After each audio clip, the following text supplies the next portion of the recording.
thanks everyone for joining us on this Marketing Optimist sandwich course. Today we're going to speak to Alec Dobbie, who is the CEO and founder of FanFinders. I've known Alec maybe about 4 years now, it could be. I think we met at a Tech North event. Tech North doesn't exist anymore. It's now called Tech Nation, I think. Yeah, that's right. It changed its names too many times and lost its North focus. It's generally Tech South now, really, rather than Tech North, in my opinion. But hey ho. So obviously Alec runs FanFinders, which is a marketing company with but not your traditional agency. I'm sure Alec's going to explain all that. So without me making too much of a mess of it, I'm going to hand over to Alec. So Alec, if you could tell us a little bit about FanFinders and what it is you guys do. Yeah, certainly. We started way back in 2013 after I'd had kids, and they were quite little at the time. They're less little now. We introduced brands to new and expectant parents, in so that we run consumer-facing clubs, we call them, websites where consumers can join, and we can put offers and discounts and pieces of content and UGC in front of them. In the UK, it's yourbabyclub.co.uk. In the US, it's yourbabyclub.com. And FanFinders is our B2B brand. We work with large blue chip organisations who have offerings targeted at parents. So big customers would be someone like Enfamil in the States or Danone in the UK. Right. So anyone that wants to target parents comes and talks to us. We're the online equivalent of what might have been historically a Bounty bag. Right. Okay. Yeah, because I've got a little bit of experience in that, obviously being a parent myself, but also I think we might have spoke about this previously. So one of our previous clients was a company called Numa, who unfortunately no longer exists, who sold nursery furniture, and it's a difficult audience to nail. I know that might sound a bit cutthroat, but from a marketer's point of view, it's forever moving, and I think that's what makes it tricky. That's as good as it is bad from a marketing perspective. It means you've always got fresh eyes. You know, people are entering this market every year who didn't know about it last year and had no interest in it last year. You're either super involved or you're not involved. And if you're super involved, you have to find out everything out about it now. And if you're not involved, you don't care at all. Yeah. I think it's one of those things that, particularly in the market when we were talking about the nursery furniture, there's so much on with that parenthood piece. There's a lot of emotion involved right at the early stages when the parents find out that they're pregnant, but they're not too sure at that point, and they're quite cagey about it, and they don't want to give too many signals away or tell parents or anything. And then they are doing that massive discovery really, really quickly because they need to suddenly absorb all this information they've never needed. And then from a marketer's point of view, from the nursery stuff that we were working on, there was only, because it was nursery cots. So there's a finite amount of time between kind of maybe 6 months pregnant and 8 months pregnant that they needed to have found, decided and purchased that cot, because once it got past 8 months pregnant, it was too late. They needed that for when baby arrived, and if it arrived early, they really needed it. People like to be ready, so yeah. you see lots of research happening in the first trimester. People trying to work out what's happening, that because it's a bit terrifying the first time round. I remember myself thinking, you know, what's happening, what's here, and you know, and you don't know anything because there's no real book, that we have just written a new ebook about it, but you don't know entirely what you're looking at, and everybody gives you conflicting advice. Whoever you speak to is going to tell you something completely different. Should I breastfeed? Shouldn't I breastfeed? Should I co-sleep? Shouldn't I co-sleep? There's all these really emotive topics that people have, and there's so much information out there. We try and bring both sides of both discussions mostly. We're not the arbiter to decide, but it's a confusing time, and we try and bring some sort of balance to that. And try and as a business, we get paid when we introduce brands to parents. but outside of that, we try and do a lot of stuff, you know, with education and content and things to try and help people work those things out. And like you say, from the marketing side, it's super interesting when people buy things. You find little snippets out, like life insurance is usually bought with a second child, not a first child. Wow. Yeah, I think there's something about when number two's arriving that you're like, this is definitely in my head now. This is certain. This isn't. Yeah, I think it's more serious. But with your first, like you allude to, you're making some purchase decisions quite a long time before, you know, to get ready for this. You're getting rid of that 2-seater car you had when you were younger, so you can buy a car that's far too large for a small baby. And you can, but you're also looking at making those decisions. Do I need to move house? Have I got enough room where I am? Do I need to kit out the bedroom? What do I need? And you have no idea about these things when it starts, and you've got to make so many decisions on so many different things. So I think it's a pretty scary and expensive part of life. What do you know about prams before you have a baby? I remember, I knew nothing, and then ended up with 5. My house seemed to be filled with, and every car had, and everything was filled with prams. There was lots of prams for every occurrence, and I think everyone's the same. We put on a facade of knowing, but we don't really at the time. It's very tricky.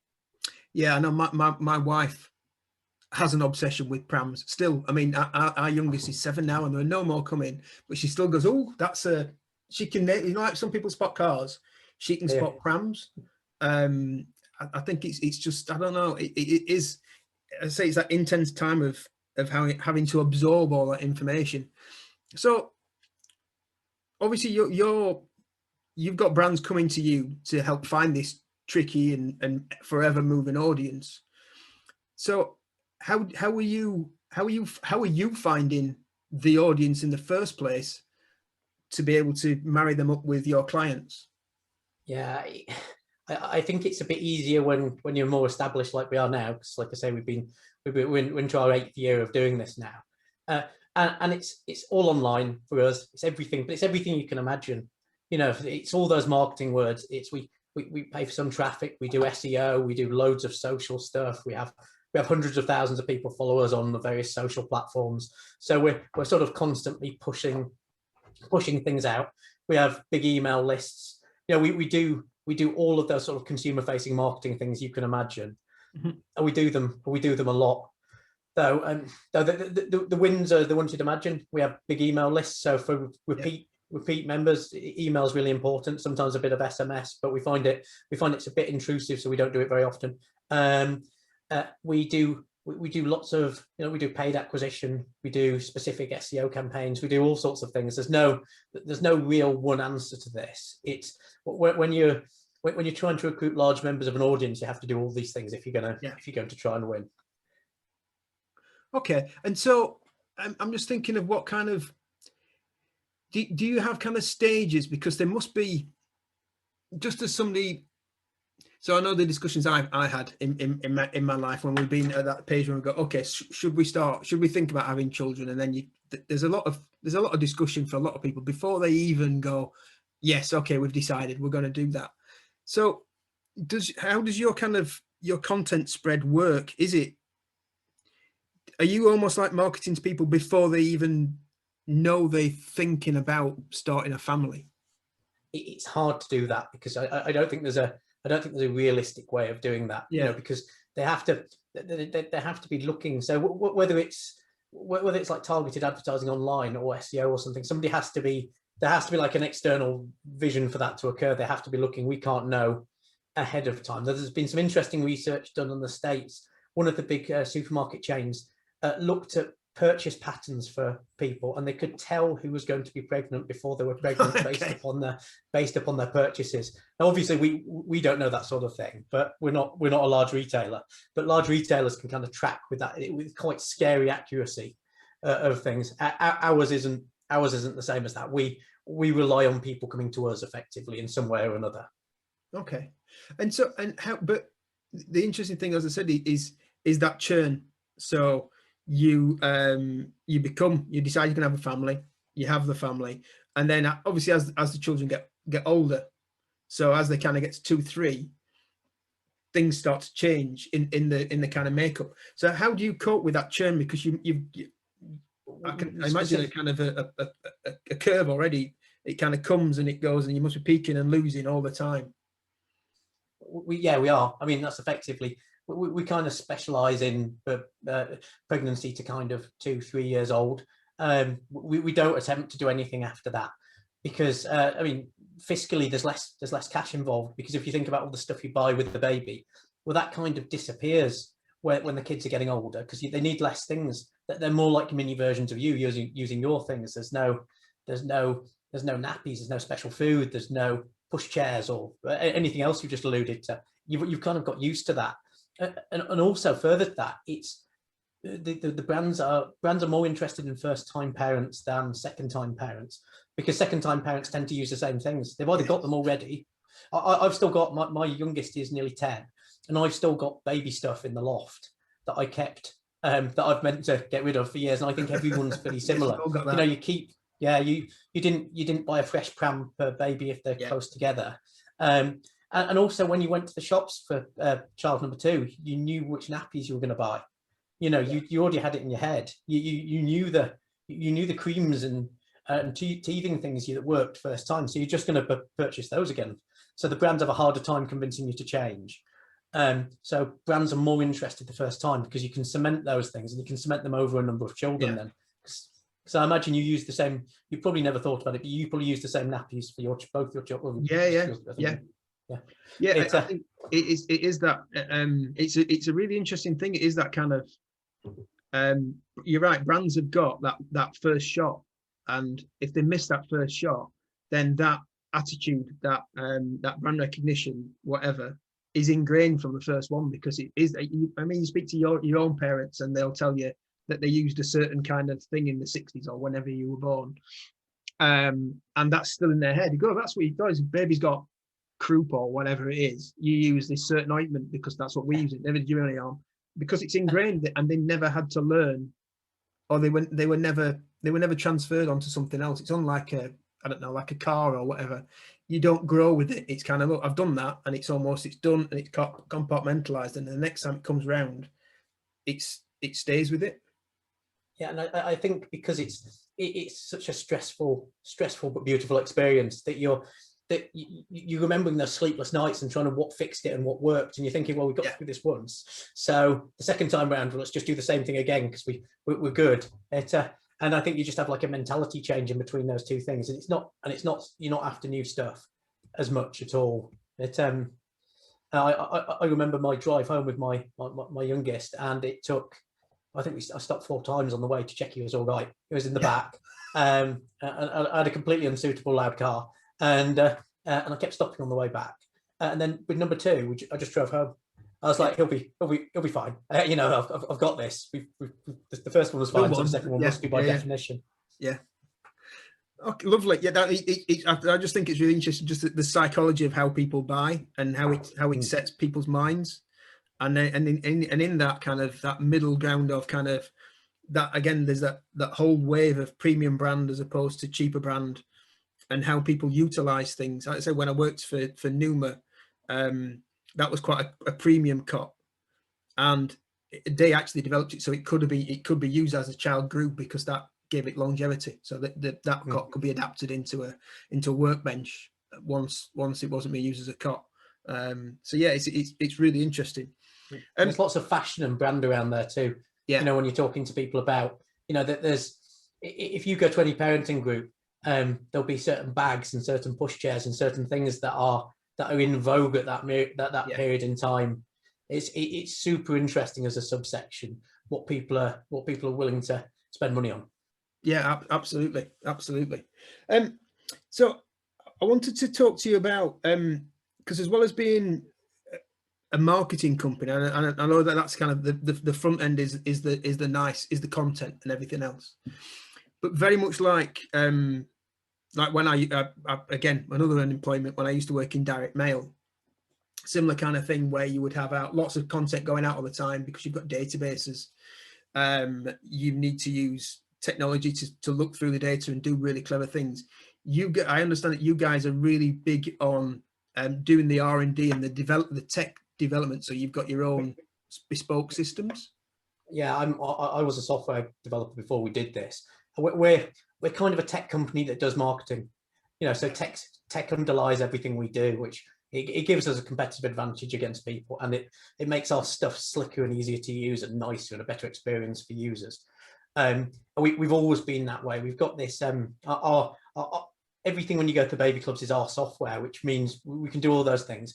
But also it means we can launch other things if we wanted to. We do baby now, but we've had a beauty site that runs as well, which runs on the same technology, running the same things. But baby's our biggest marketplace. But it allows us, when we moved into States, to do it relatively simply because we're just creating technically sort of like a copy of what's already there. We can use the tech that's already there, and we're using this to push into our new software at the moment. We call it version 3 because it's our third version, and we've not named it particularly well yet. Though there is going to be a name, we're kind of pushing all our learnings into one new bit of software, which includes our email suite that we're launching called Mail Rocket, because we looked at the email stuff that was out there and it wasn't really suitable for life stage marketing. Because as you alluded to, Richard, we want to market to people at specific stages, because specific companies or specific piece of information, so the content we write becomes much more useful at certain stages. So we email our members at weekly intervals, telling them what's happened with their baby this week when it's in utero, and we do continue that afterwards, or when we think certain products will be useful, because as your baby ages, the things they need change. And so we needed this. So we wrote our own email software to allow us to do this in a better way, so we can manage it in a more interesting way, and to put it's commonly used in tech circles, but artificial intelligence on it, so we can see who's most likely to open and which piece of information are best for which people, so that we effectively send less. We send less email because we want less. Less is more in this situation, because if we can send less email to more people, then it wins for us, because we're sending less and it's more beneficial to the consumer. And we want people to only get the stuff that they're likely to want. And we do this by looking at it's sort of cohort analysis. These people have answered questions in a certain way, live in a certain place. They're likely to want this sort of, they're the babies this age, and the system can work out what it should send. And we're pushing that into our web products too. So our web suite will be doing the same thing. So if somebody's registered, we'll be able to show them stuff that's more relevant to them, rather than them just seeing the same as everyone else, which it's a better experience for all. So if you can see if somebody lives in a certain part of the country and has a certain interest in this, as a baby of this age, then these articles are going to be much better for them. So it will show them these articles, and there's a discount at a shop down the road, so you might want to see that as well, because it's relevant to you, but it's not relevant to me. And that's our direction of travel. Obviously we're relatively small, so it takes a while to get there, but it's pretty exciting stuff. And we're going to be partnering with some people in the next year to launch other clubs on our software too. So we're doing the baby stuff, but we're going to be launching with some partners to do similar sorts of things, using our tech as an underlying asset for them. Yeah, I mean, you sent me across a link to one of your blogs about the emailing system in particular, which I think, is that called Mail Rocket? That's Mail Rocket, yeah. With 2 Ks, which I quite liked as well. Two Ks. 2 Ks, yeah, I like that. And obviously we do email a lot, but we don't use a system that's anywhere near as advanced as yours.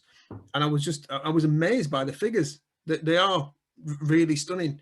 So the figures that are on your blog say that you reduced sends out to the database by 600%. So reduced the number of emails drastically. Yeah, it's a work in progress. They're the figures from what we've managed to achieve so far, but I think there's more, and it's on a case-by-case basis. Some we will send the same amount we did before, some we can send much less, and it's all information, so it's based on how people have interacted previously. It's exciting stuff if we can get there, because if you think about if you think about all the email that you get, if you could get less email but it was more targeted for you and it was more useful, then it would make sense. If you think like maybe a car manufacturer, they should be targeting parents with cars which are suitable for parents and non-parents. And there's probably some sense in them emailing emailing a different people with a different thing. Yeah. And that's the entire aim of this, so we can be more targeted. Yeah, I mean, again, one of the as part of this experiment that you did, it says that you increase the click-through rate. I think you tested it, and I think your assumption was going to be 25%, but the blog says that you increased the click-through rate by 400%. Now that's phenomenal. That's phenomenal. Yeah, indeed. I can't say we'll do that on every email, but no, on of course not. on the ones we tested. But yeah, but it indicates again the direction of travel and how we can make it work. That if we and it stands to reason, it's common sense. If we send people stuff they're likely to want, they're more likely to want it, and they're more likely to interact with it and read it and click on it and all that stuff. And if we send everything to everyone, then it's going to be a lower number. Yeah, no, I get that. I think it's an interesting time to discuss things like this. I'm sure you know, but Apple are just about to change their operating system that's going to stop people having cookies, and Facebook are up in arms about the fact you won't be able to target them as well. So there's a lot of discussions around data privacy, but people have got so used to having good advertising to them that should be relevant.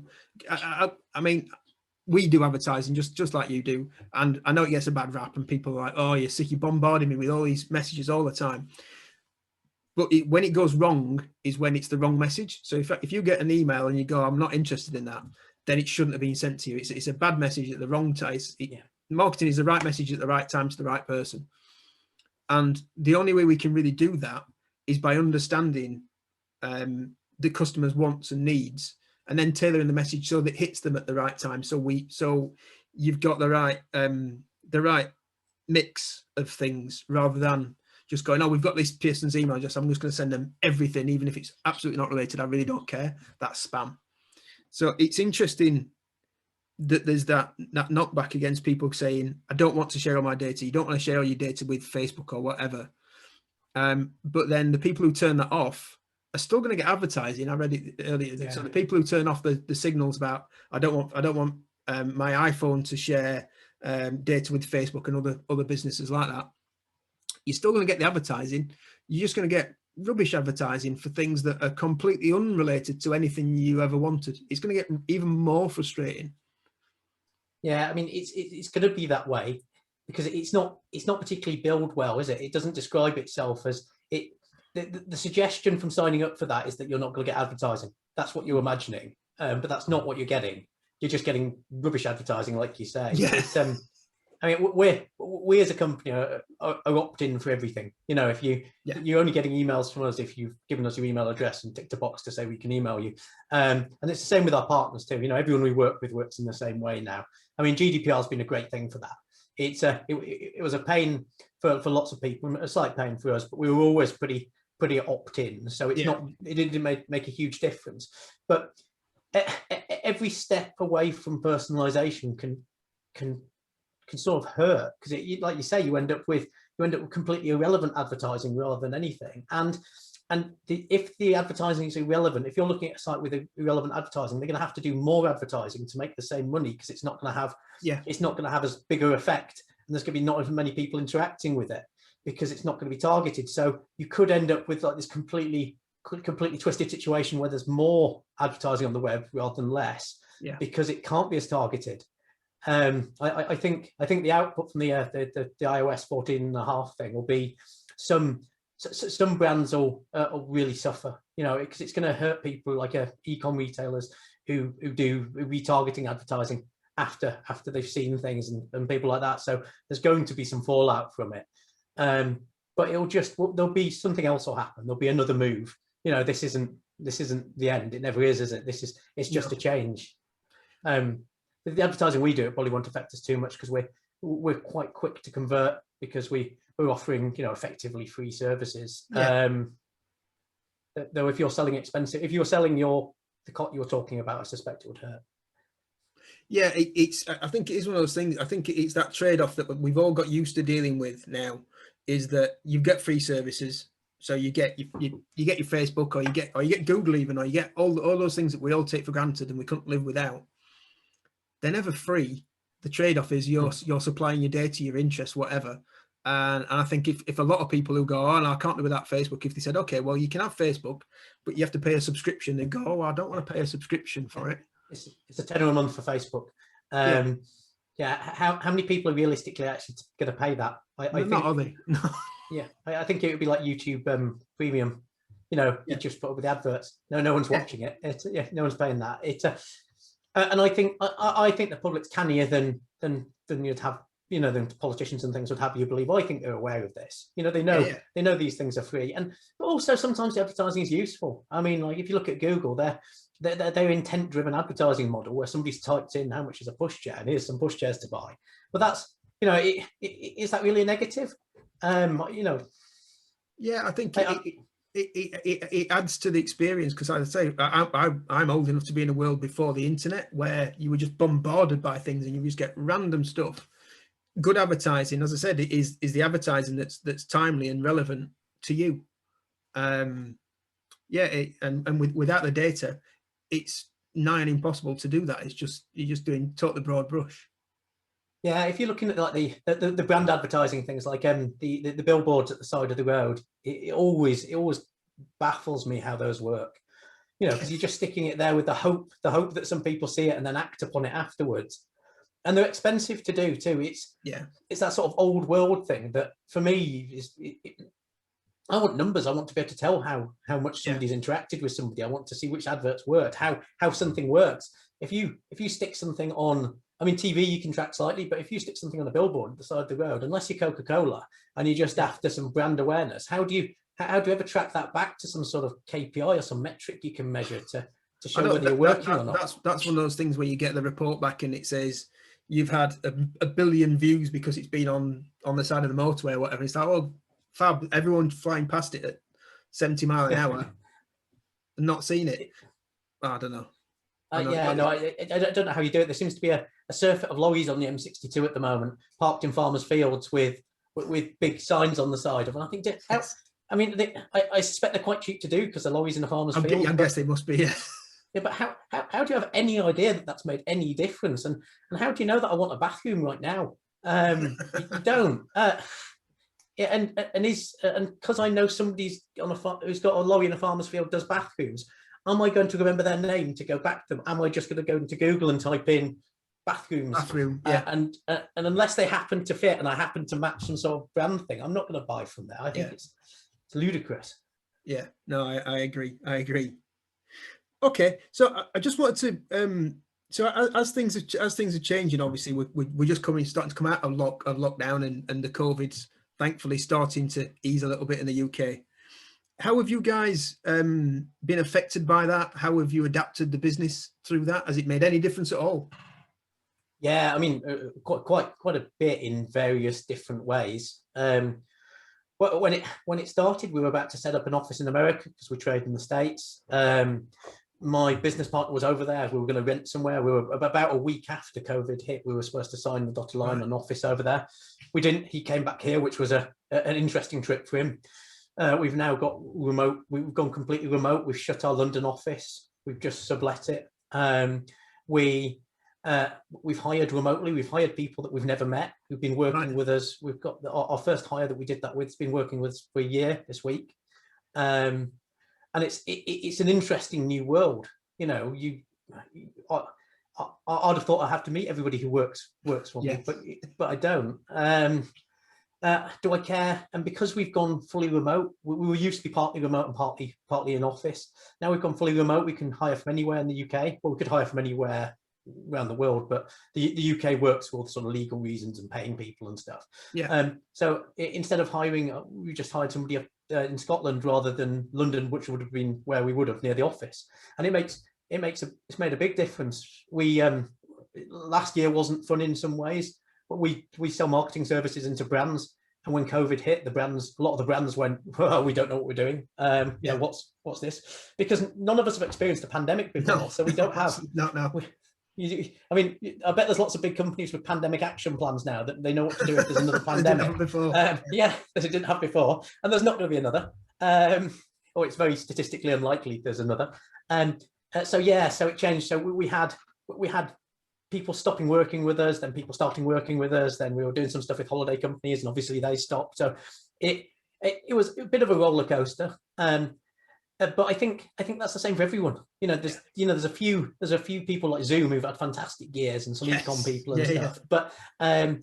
But the majority, there's been somewhere it's been disastrous. I've got friends who run a little bar. You have to shut your business for a year. What do you do? How do you even manage that? How do you plan? Yeah. You can't. No small business owner can plan for a year without any revenue coming in. It's devastating. But there's also people I know who've done really, really well. Selling things online went particularly well when you couldn't go to the shops. And so I think it's swings and roundabouts. So we've done better in some ways and worse in other ways. But it's allowed us to look at how we run our business. We spend more time. Obviously, we're spending less time in person because we're spending no time in person at the moment. But we're spending more time actually communicating. We have more regular.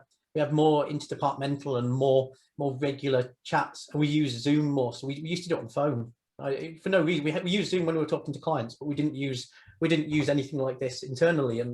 But now we do. So we see each other. So there's a feel for, I think it's not face to face, but it's better than just a phone conversation from a people management perspective. So we're better at that stuff now. And it's worked. We weren't sure which bits of our business would work completely remotely, and now everyone's remote and it works well. And when you think, I think you get better out of people when you're remote in most ways too, because if you're making somebody commute an hour each way into some city centre somewhere, and now they've recaptured 10 hours a week, or 500 hours a year from doing that. And we had a member of staff who's bought a house who said he wouldn't be able to afford one previously because he had to pay for travel across London. Right. And if you think that can be, in London, that's life-changing, isn't it? Yeah, absolutely life-changing. And because we're giving people this extra time back, I think you get it back in different ways. People are willing to give a little bit more because they have this extra time. So we don't insist upon it in any way, but we'll find people online in the evening, sometimes on the mornings, a little bit earlier, because your life's changed and how you manage it. Yeah. But at the same time, if you've got little kids or anything like that, it's easier to pop out if they're, you're at home. And it's been a tricky year for parents. Yeah. My wife works in construction, so she was still out because you can't build houses at home. No. So I was parenting and teaching I was teaching, parenting and working at the same time. So I fully understand the issues some people had with it, and it was tricky. And I think if my kids had been smaller, it would have been by yourself. I think it must be a real, really tricky if there's just one of you and you've got two like under fives or something to do, and you're trying to work and nothing's open. It wasn't easy with mine being slightly older.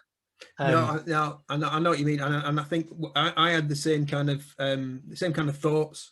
So before the pandemic started, I was absolutely against us working remote full time, because I thought, well, we're building a team, we're always be in the same place, creativity sparks of each other. But we very quickly adapted to being full remote. We still have the office in Leeds that we can pop into, but I maybe go in once a week, and it's mainly so that I can get away from being in the house all the time. So the team aren't necessarily there, but it gives me, and the team can kind of come and go and use it if they want to. But yeah, we've adapted to working pretty much fully remote. And you say all those hours you get back. I had to go to a physical meeting yesterday. It was only just up the road in Leeds. It wasn't that far away, but still, it was kind of half an hour there, half an hour back. That was an hour gone out of the day. I'm like, what have I done with an hour? Where's that just suddenly gone? Where with Zoom calls, I can go finish a Zoom call, have a quick drink, 10 minutes later, next Zoom call. And it's more efficient, and I don't think the communication's lost that much. No, not the same as being face to face, but it's not as bad as we thought. I think 2019, I must have been on the train up and down to London 30 times. Last year, twice. This year, none. That's better for the environment. That's better for me. It's better in pretty much every way. But we do our board meetings like this now on Zoom, and it works. We're finding no issues with it. And and it allows, I find people are often a bit briefer on Zoom too, which is better, because we don't need people going on in meetings. We want to get to the point, have the conversation, and move on. We've done some fun things on it too. We had a cocktail class for our Christmas party. Oh, cool. And we had a compare who we hired, who sent us boxes of stuff to make cocktails with. That sounds good. Yeah, it was. Yeah, so it's not all bad at all. No, I think people are getting a lot more creative about how they use it now. It's not, and I think the flow of the meetings is better as well, because they don't feel quite that formal. You don't get that thing that you used to get at the start of a meeting. Everyone would turn up and you'd sit around for 10 minutes going, "Oh, what did you do at the weekend? Did you play golf?" and blah blah blah, and then it'd carry on and carry on and carry on, because you were kind of sat comfortably. I don't know. I think I'm really cautious that when we have our meetings, because we do the same over Zoom, that we still touch base, because that's important. It's not all kind of right, we can talk about this and then we off in kind of 10 minutes, whatever. We still kind of ease ourselves in a little bit, but it is still a lot more efficient than it would have been getting everyone into a room and 3 hours, 4 hours later you stumble out going, "Oh God, now I've got to do a lot of work." It works a lot better. Yeah, indeed. And I think meeting with clients and stuff, we do this. It's all virtual now. So there's no traveling halfway across the country to go meet somebody, or them coming to us. And it saves time. It's got to be so. I know I said it a minute ago, but it must got to be so much better for the environment. Yeah, us not all moving all the time for pretty unnecessary reasons. Absolutely. So I just want to what's the future for FanFinders? What's coming up now that we're all coming back out of our shelters again? Launching the software we were talking about earlier, that's pretty pivotal to us. That'll be in anger Q3. Then pushing more into the US. So we've got a person over there. We'll probably collect some more people, and getting other people to use our software for us. They're the next kind of steps. So we'll be working with more new parents in the States, more brands, and then brands using our software for other things going forward. Excellent. Okay, so I'm just going to throw it open to a couple of the people who are on the call. Has anyone got anything they'd like to ask Alec?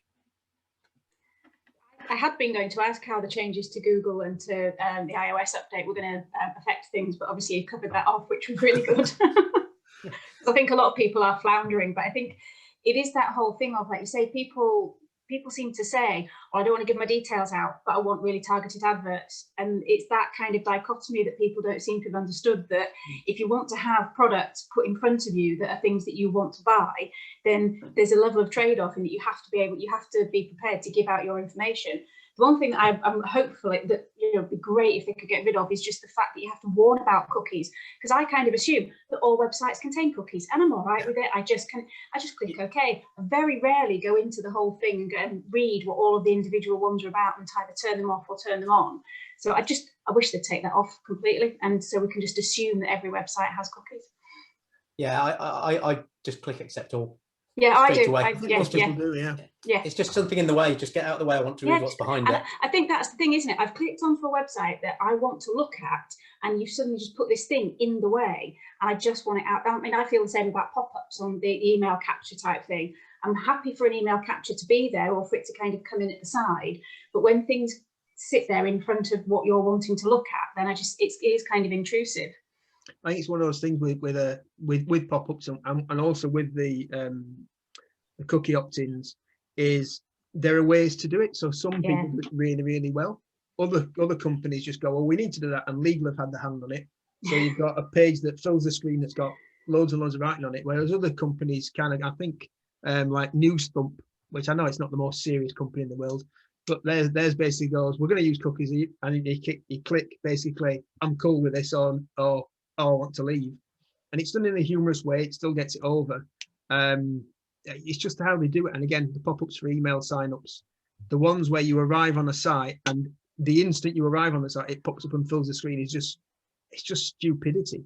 Because the marketer should have known to go, "Well, let's just at least put a timer on it." So it's like, it's because they come and go, "What do you think to our site?" So, "Well, I've not. I don't know. I've not been in it yet. Why are you asking me?" And there are those that come up with a survey as well the moment you're on it, and they say, yeah, like you say, Dale, so what do you think of the usability of the site? I don't know, you've not let me use it. Yeah. And it's those kind of things that maybe as you're about, I'd like the ones where you're about to click off, where they can tell from obviously where you're hovering on the screen and where you are on the site, that you're about to click off and then they pop up with an offer, or they pop up with the, that's fine. Because I quite like the tech behind that. I think that's quite clever. Mm-hmm. Okay. Oh, hello, Holly, we can see you now. Yeah, sorry. Thanks a lot for the session.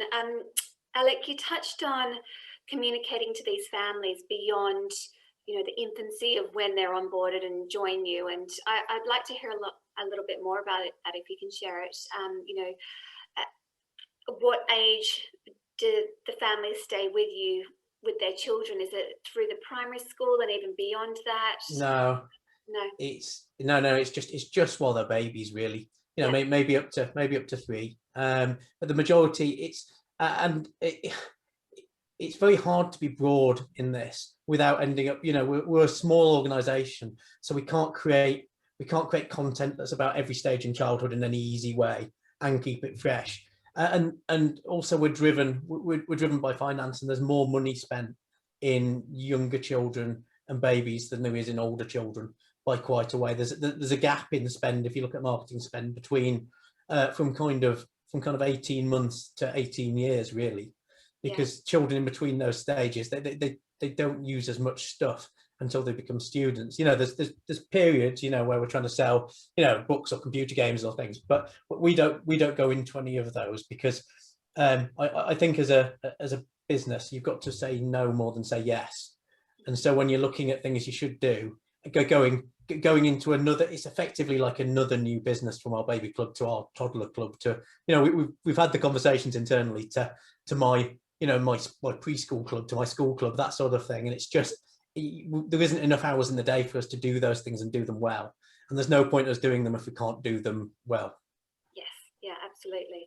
I mean, it's quite relevant hearing about the opt-outs and, you know, more relevant communications, because I was just even attending a session yesterday that was all about the thoughtful marketing element, which was triggered by opting out to things that are a little bit more sensitive that you just don't want to hear about. So yeah, everyone's headed in the right direction, aren't they, about those more relevant communications to their audience and using the data, not, you know, for the consumer experience to be enhanced.